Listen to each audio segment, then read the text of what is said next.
Good afternoon. Good morning, everyone. I'm Irfan Sabir, MLA for Calgary-Buller-McCall, and Official Opposition Shadow Minister for Justice. Let me begin by recognizing that we are gathered on the traditional lands of Treaty 7 First Nations, and also recognize Métis people of Alberta, in particular Region 3. I'm also joined by a special guest, which you will hear from shortly. Last week, we heard about some serious allegations of corruption and political interference in Alberta Health Services. Since then, we have also seen that a statement of claim has been filed by the former CEO of Alberta Health Services, which explains and expands on those allegations. Since then, we have asked for the legislature to be brought back. We have asked for Minister Lagrange to be fired, and we have written to Auditor General, the RCMP, and Ethics Commissioner. But we still have not seen the Premier and the UCP come clean on this shocking scandal. To talk more about it, I would invite Leader of the Alberta New Democrats, Nahid Nitch. Well, thanks so much, Irfan. The twists and turns in this CorruptCare scandal continue. And when we read the statement of claim with the allegations that the former AHS CEO has put forward, I have run out of words to describe them. Shocking, corrupt, grift, kickbacks. There is so much in there. Now, these are allegations. They have not been proven in court. However, if these allegations are true, this ranks among the largest scandals ever faced by any government in the history of Canada. And yet, we've heard next to nothing from the Premier on this. She's skating past these CorruptCare allegations, hoping that it'll all go away. It's not going to go away. So let's just highlight some of what we've learned from the statement of claim. Again, these are all allegations. They've not yet been proven, but they're allegations that need to be taken very seriously. They're not allegations made by a random disgruntled employee. They're allegations made by Danielle Smith's hand-picked CEO for Alberta Health Services. And let's remember that this is, if not the highest paid position in the Alberta Public Service, it's one of the highest paid. There was no competition for this position. Danielle Smith picked this person because she thought that this person would do what she needed done. And here's what the allegations are. That soon after starting, there was political pressure placed on the CEO to sign contracts with private surgical facilities that were way more expensive than what AHS could do it for themselves, and even way more expensive than other private surgical facilities. When the CEO said, well, we've got to do our due diligence, we can't sign contracts that are going to cost Albertans for services that are not provided or cost them hundreds of millions of dollars more than if AHS provided these services, she got significant pushback. Political staff, including the Premier's then Chief of Staff, told her that powerful people would be upset with her if she didn't sign these contracts, that they had to get signed. The Premier's Chief of Staff so much as said he would be made for life if these contracts got signed. I can't even believe I'm saying these things. But these are the allegations that were put forth. Further, when the CEO brought these allegations to the Minister of Health, the Minister of Health not only dismissed them, not only minimized them, but also told her, we're not on the same page these days. The Minister then went to the Board of Directors and asked them to fire the CEO, as well as shutting down the investigation. When the board refused to fire the CEO because they had requested the investigations, the CEO was fired anyway, probably without legal authority to do so. A few weeks later, the entire board was fired.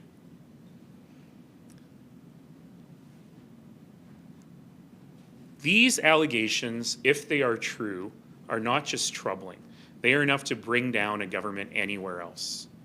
And all we have is a Premier who skated by them, who claims to not know anything, who claims to have not heard anything until she read about it in the newspaper.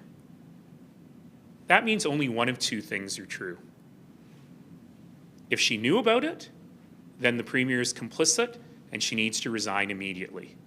If she didn't know about it, that means that the Premier is incompetent and does not know what's going on in her own government and in her own office with the largest, by far, budget item. It means she's incompetent and she needs to resign. Albertans deserve better than this. Albertans who are waiting at home in pain because they can't get their hip replaced deserve better than this kind of government. And all Albertans, look, regardless of what your political stripe is, regardless of what you support, you deserve ethical, competent government. And this government is anything but ethical and competence. We always knew, well, we always wondered why this government was pushing so hard for these private surgical facilities. It's very clear it's not working. Wait times are going up. Public hospital operating rooms are staying empty while we're paying money to private for-profit companies to build new surgical facilities when the public ones that are already built are sitting empty. And we always wondered, why are they pushing so hard on something that's clearly not working? It's costing us more money and it's not delivering better health care. If these allegations are true, then we know why. We know why. This was never about health care. It was never about better services for Albertans. This CorruptCare rather than health care is entirely about helping out the buddies of the UCP, the same people who take them to luxury boxes at hockey games. Albertans deserve so much better. So as Alberta's New Democrats, here is what we demand. First of all, there must be a full public inquiry. People who are named in the allegations cannot investigate themselves. And when the Premier was saying that she wants the reports delivered directly to her, Premier, you're implicated. How stupid do you think Albertans are that you're going to hide these reports that are delivered directly to someone who's implicated in them? Obviously, that cannot be done. The Premier and her office are mentioned 11 times in the statement of claim. We need a judge to operate a full public inquiry, fully transparent. For that to happen, we need the government to release all the fired board members and all fired AHS employees from their gag orders. We need to hear from them what really happened. In order for this to happen, people who are implicated in it have to step down. In particular, anyone who's named in this file needs to step aside during the investigation. But as for the health minister, these allegations are so serious, the health minister needs to do the right thing, the right ethical thing, and resign today. If she fails to resign today, the Premier has to fire the minister.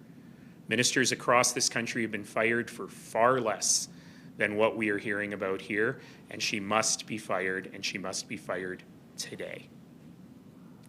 Finally, Premier, if you think Albertans are with you, if you think Albertans believe in how you're handling or not handling the Trump tariff situation, if you think Albertans are behind you and you're trying to cover up this CorruptCare, call the by-election now, Premier. Call it today. Let Albertans, at least in Edmonton, Strathcona, have the opportunity to tell you what they really think. So with that, let's take questions. All right, thanks, folks. We will start with questions in the room. Remember, please state your name and outlet. Say the government decides not to do anything at all. What is the outcome in that case?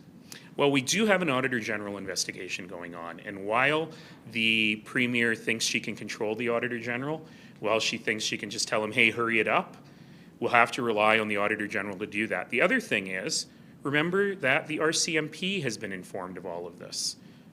It's very likely there will be a police investigation. And let's just put it this way. If you're the Minister of Health and you don't resign, then what would it look like for this government to have a sitting Minister of Health arrested by the RCMP? Very clearly, this government is in very, very big trouble. And they need to act now or things will just get worse. Is there any indication that the RCMP is treating this seriously, that there is an investigation ongoing? I have incredible faith in our police system. Unlike this government that defunds the police at every turn, I have faith in the police, and I know that the RCMP would take serious allegations seriously. Okay, Other questions in the room? Is this just another stop on a long journey? So a year ago or a year and a half ago, we had John Cowell appointed and a 90-day plan to solve all the problems. We've had a lack of ambulances. Does this government philosophically believe in public health? You know, we have now had 5 CEOs of Alberta Health Services in the short period of time that the UCP has been in power. Danielle Smith has fired 2 complete boards of Alberta Health Services, which I might add were hand-picked by the Conservatives to be in place. So these are their supporters that they've still got fired. It's been very clear for a long time that this government has no idea what they're doing with healthcare. It's very clear that they are replacing 1 level of management in Alberta Health Services with 6 new levels of management. And while that happens, 1 million Albertans don't have access to a family doctor, and wait times for critical surgeries are only going up. So it's been very clear for a long time they have no idea what they're doing. And a lot of us have been asking, why are they making it up as they go along? Why are they wasting so much money, millions and millions and millions of dollars on severance and consultants, when they clearly have no idea what they're doing? And some of us were saying, well, maybe it's just because they hate public health care and they want to kill public health care to open the door for private health care. I think that's still possible. If these allegations are true, though, it's even grosser than that. It's because of money. And sometimes money is what controls people, and Albertans deserve much more than that. How far back are you asking for the investigation to go? I know the company and the senator's allegations was Just for the live stream, if you can talk into the mic.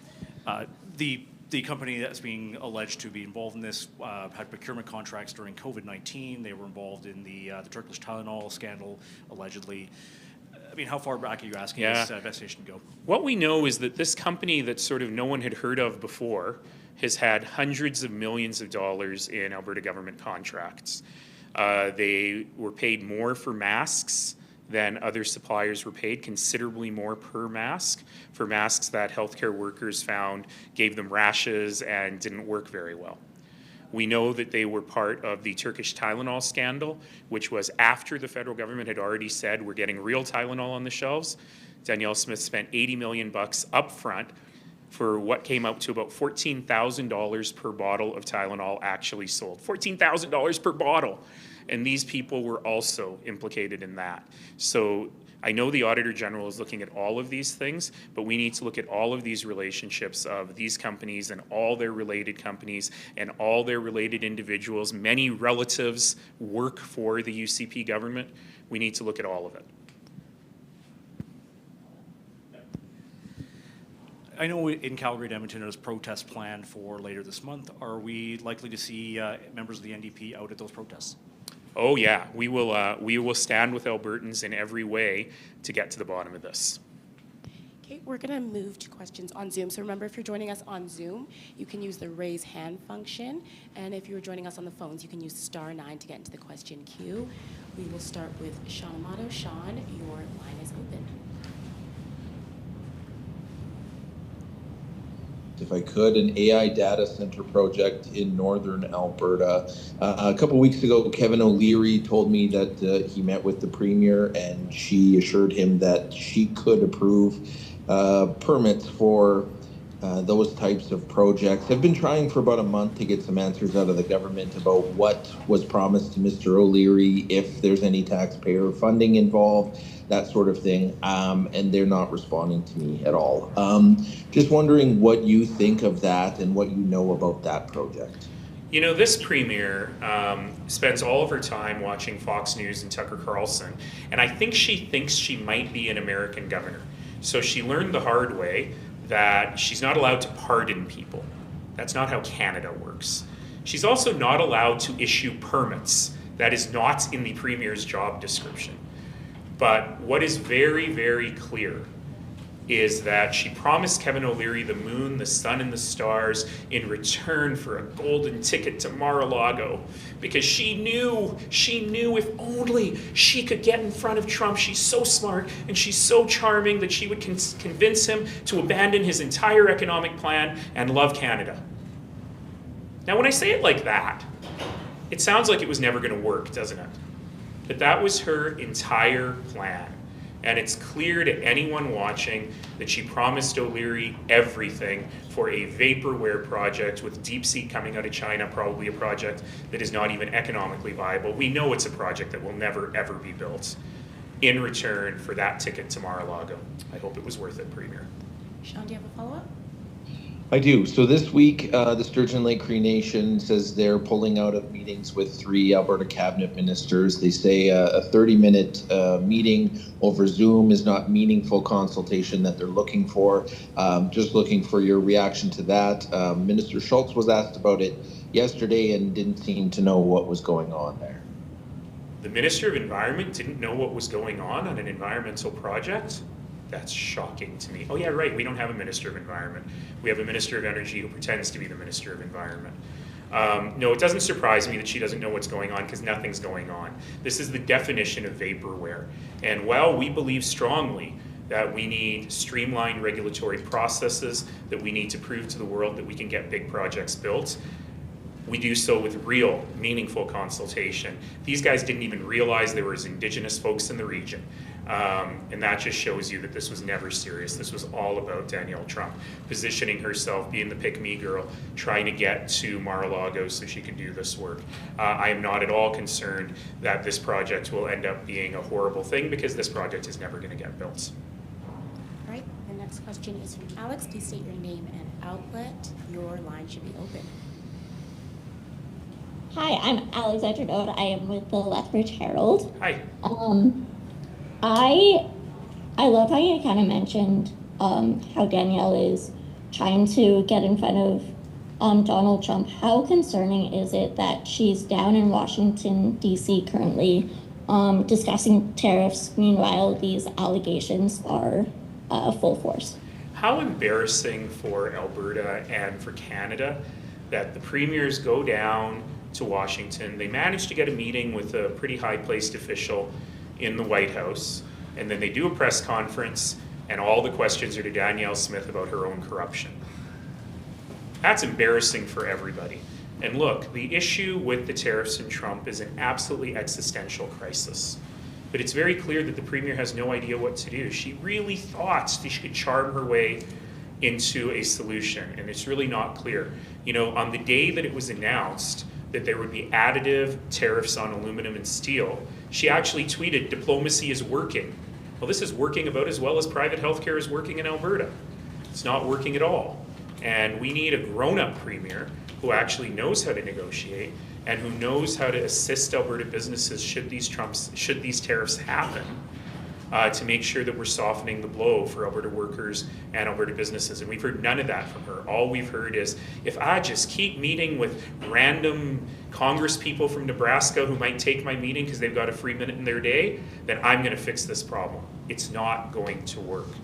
You know, the simplest proof of that for me is she has posted so many pictures of herself at receptions and parties, and even sometimes in meetings with people in Washington, D.C., and literally not one of those people has posted that they met with her. She's having no impact whatsoever. Do you have a follow-up, Alex? I'm in Southern Alberta, and Lethbridge, currently about 40% of people don't have a family doctor, and I know this is a problem province-wide.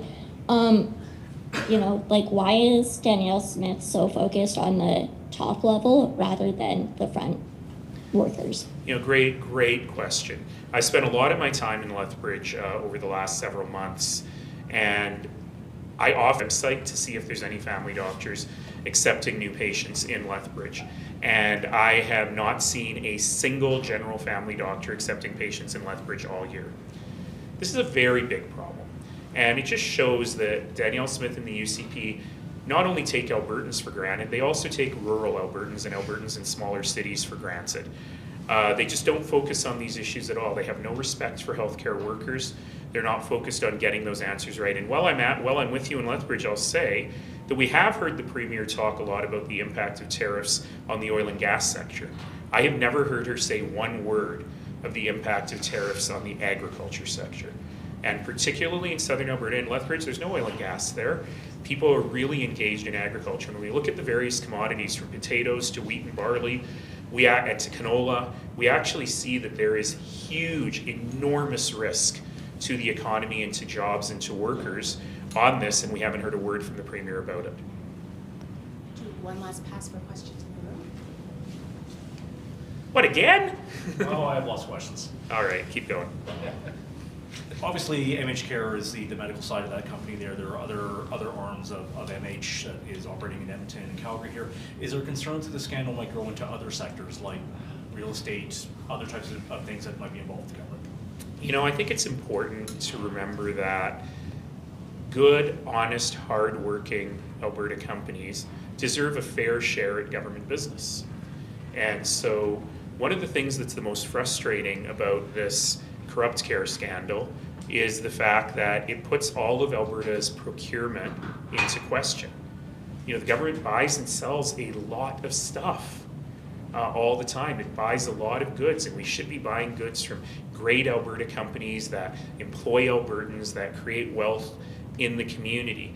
And if we see that there's been all this political pressure, if these allegations are true, if there's been all these attempts to sign contracts with certain companies over other companies that had lower bids, then that puts the entire procurement system at risk. And it's really important for any government that people want to bid on work here. And we want to have as many people as possible bidding on work here.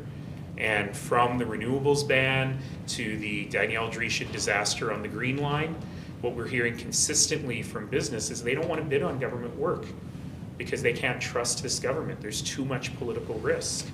And so we've got to be able to build a place where the best people across Alberta and around the world employing Alberta workers want to bid on government work. It keeps our costs down and it gives us the best possible products. And if we're, that all procurement is clean. All right, that's the time we have for today, folks. Thanks for joining us. Thank you, everybody.